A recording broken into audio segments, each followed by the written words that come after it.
Assalamualaikum warahmatullahi wabarakatuh. Baiklah, di sini saya akan menjelaskan presentasi proposal mata kuliah metodologi dan praktek penelitian. Nama Rasmita NIM 18302022276. Program Studi Pendidikan Agama Islam, Fakultas Ilmu Tarbiyah dan Keguruan, Universitas Islam Negeri Raden Fatah, Palembang. Judul proposal saya yaitu menjaga kualitas pembelajaran dan meningkatkan pembelajaran efektif dalam masa pandemi di Madrasah Tsanawiyah Nurul Yakin. Latar belakang dari proposal saya itu pendidikan adalah usaha manusia untuk menumbuhkan dan mengembangkan potensi-potensi pembawaan baik jasmani maupun rohani dengan sesuai nilai-nilai yang ada dalam masyarakat. Kemudian dalam dunia pendidikan ini sekarang dilanda oleh pandemi yaitu virus COVID-19 yang mana banyak hambatan dan tantangan dalam pembelajaran seperti belajar secara tidak langsung atau belajar secara online. Kemudian identifikasi masalah. Sebelum COVID-19 ini dalam dunia pendidikan bisa dibilang baik-baik saja, sesuai dengan berjalan dengan baik. Namun sejak dilanda virus yang dapat merusak organ tubuh semua orang tidak bisa melakukan aktivitas di luar rumah secara bebas, termasuk dunia pendidikan. Karena hal ini menghindari penyebaran virus tersebut, dilakukan belajar secara online atau daring, belajar jarak jauh.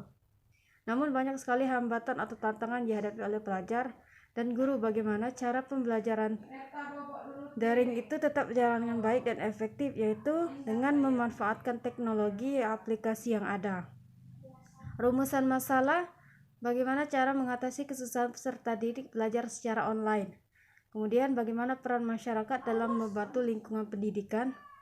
Bagaimana peran orang tua dalam mendidik di masa pandemi ini.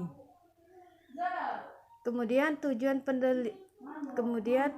penelitian untuk memberikan tantangan baru bagi dunia pendidikan agar pembelajaran daring tetap efektif, yaitu tercipta sesuatu hal yang baru dengan menghadapi era global yang makin pesat, dengan mengajarkan kepada masyarakat dan seluruhnya mulai berpikir bahwa bertindak dan memutuskan sesuatu dengan keadaan sulit membuat akan paham dunia semakin canggih, terbentuknya pemikiran cermat dan cerdas.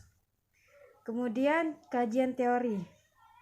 Dilihat dari kajian kepustakaan, tujuan mengidentifikasi mendapatkan informasi kendala proses belajar mengajar secara online akibat adanya pandemi COVID-19. Responden untuk penelitian ini adalah para guru dan orang tua. Dan hasil penelitian ini terdapat banyak kendala yang dialami peserta didik, guru, dan orang tua karena penguasaan teknologi masih kurang, penambahan biaya kuota internet, dan komunikasi terbatas. Beberapa juga penelitian membuktikan bahwa pelajar banyak menggunakan laptop dan smartphone.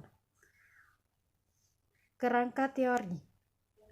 Tinjauan tentang konsentrasi belajar dan keaktifan belajar mengajar bagi peserta didik selama di rumah. Konsentrasi belajar dalam belajar diperlukan konsentrasi dalam perwujudan perhatian dan prestasi akademik. Salah satu keberhasilan siswa dalam melaksanakan tugas akademik yang dimana seseorang diukur dalam bentuk angka telah melakukan usaha dengan belajar dengan optimal.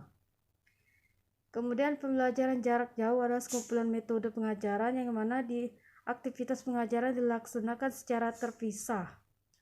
Kemudian pembelajaran jarak jauh adalah bentuk pembelajaran yang mandiri, yang terorganisir secara sistematis, yang dilakukan oleh sekelompok tenaga pengajar yang memiliki tanggung jawab yang berbeda. Beberapa manfaat pendidikan jarak jauh yaitu dapat mempercepat usaha memenuhi kebutuhan masyarakat. Kemudian sejarah pendidikan online itu membentak kembali setelah abad ke 1960. Melalui tahun 1970 sampai 1980-an, ada kemajuan lebih banyak lagi yang menerapkan pelatihan bantuan komputer dan classwork, yang dimana untuk menggunakan komputer di sekolah atau tempat kerja masih jauh dari pengertian luas karena pendidikan secara online melalui program yang digunakan. Sistematika metodologi penelitian. Jenis penelitian yang saya menggunakan metode kualitatif. Jenis dan sumber data dikumpulkan dengan memberikan pengumpulan data, sedangkan data sekunder yang tidak langsung kepada pengumpulan data. Mungkin itu saja yang dapat saya sampaikan. Terima kasih. Wassalamualaikum warahmatullahi wabarakatuh.